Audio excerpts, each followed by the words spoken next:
आपका पहला सवाल है, किसी भारतीय राज्य की राज्यपाल बनने वाली पहली महिला कौन थी? आपके ऑप्शन हैं ए. सरोजनी नायडू, बी. विजय लक्ष्मी पंडित, सी. अरुणा आसफ अली, डी. कृष्णा हठी सिंह। तो बताइए हमें। तो चलिएगा, इसका सही आंसर है ऑप्शन ए. सरोजनी नायडू। आपका अगला सवाल है, भारत के संविधान के अनुसार 361 के अनुसार के कार्यकाल के दौरान उनके खिलाफ आंदोलन में कोई आपराधिक कार्यवाही नहीं शुरू की जा सकती। आपके ऑप्शन हैं ए. राज्यपाल, बी. उपराष्ट्रपति, सी. प्रधानमंत्री, डी. मुख्यमंत्री। तो बताइए हमें।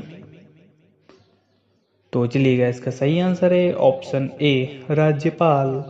आपका अगला सवाल है, निम्नलिखित में से कौन 1857 में अंग्रेजों के खिलाफ विद्रोह में इलाहाबाद के एक नेता थे? आपके ऑप्शन हैं ए. मौलवी लियाकत अली, बी. खान बहादुर खान, सी. तात्या टोपे, डी. रानी लक्ष्मीबाई। तो बताइए हमें। तो चलिएगा, इसका सही आंसर है ऑप्शन ए. मौलवी लियाकत अली।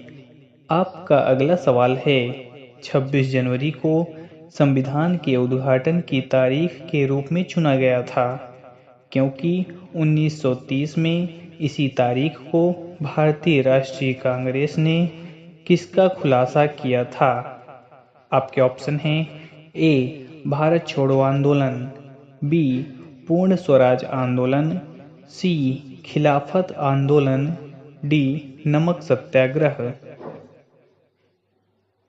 तो चलिएगा, इसका सही आंसर है ऑप्शन बी.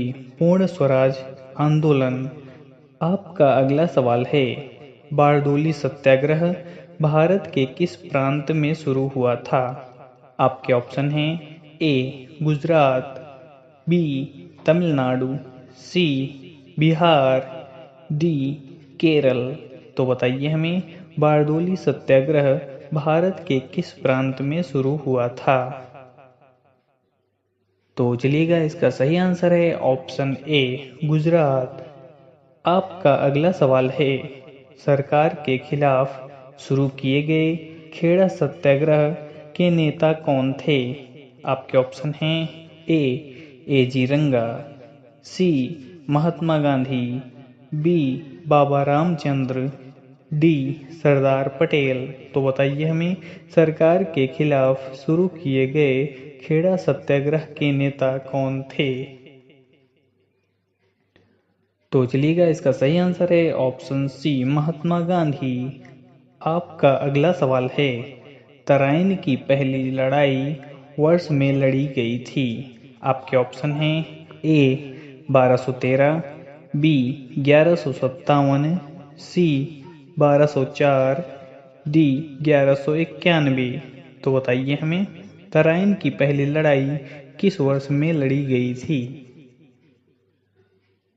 तो चलिएगा, इसका सही आंसर है ऑप्शन डी. 1191। आपका अगला सवाल है, वैदिक कालीन चतुराश्रम व्यवस्था के अनुसार पारिवारिक अवधि के लिए निम्न में से किस पद का प्रावधान किया गया है?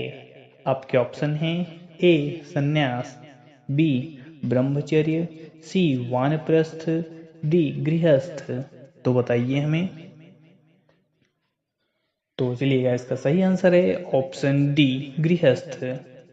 आपका अगला सवाल है, वेद ऋषि कपिल का संबंध भारतीय दर्शन के संप्रदाय से है? आपके ऑप्शन हैं ए. न्याय, बी. वैशेषिक, सी. सांख्य, डी. मीमांस। तो बताइए हमें, वेद ऋषि कपिल का संबंध किस भारतीय दर्शन से है? तो चलिएगा, इसका सही आंसर है ऑप्शन सी. सांख्य। आपका अगला सवाल है, किसके शासनकाल में चीनी यात्री व्हेनसांग भारत आए थे? आपके ऑप्शन हैं ए. चंद्रगुप्त विक्रमादित्य, बी. समुद्रगुप्त, सी. चंद्रगुप्त प्रथम, डी हर्षवर्धन? तो बताइए हमें। तो चलिएगा, इसका सही आंसर है ऑप्शन डी हर्षवर्धन। आपका अगला सवाल है, राज्य लोक सेवा आयोग के अध्यक्ष का कार्यकाल कितना होता है? आपके ऑप्शन भी आपके सामने दिए गए हैं। तो चलिएगा, इसका सही आंसर है ऑप्शन ए 6 वर्ष या 62 वर्ष की आयु, जो भी पहले हो। आपका अगला सवाल है, लोक लेखा समिति के सदस्यों को कितनी अवधि के लिए चुना जाता है? आपके ऑप्शन हैं ए 1 वर्ष, बी 2 वर्ष, सी 5 वर्ष, डी 3 वर्ष।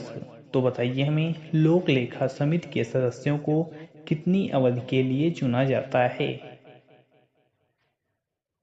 तो चलिएगा, इसका सही आंसर है ऑप्शन ए 1 वर्ष। आपका अगला सवाल है, पी के थोंगन समिति किससे संबंधित है?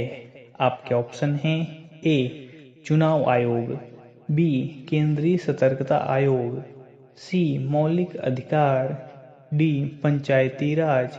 तो बताइए हमें। तो चलिएगा, इसका सही आंसर है ऑप्शन डी पंचायती राज। आपका अगला सवाल है, भारतीय संविधान का अनुच्छेद 148 के एक स्वतंत्र कार्यालय का उपबंध करता है। आपके ऑप्शन हैं ए राज्य के महाधिवक्ता, बी भारत के महान्यायवादी, सी भारत के राष्ट्रपति, डी भारत के नियंत्रक महालेखा परीक्षक। तो बताइए हमें।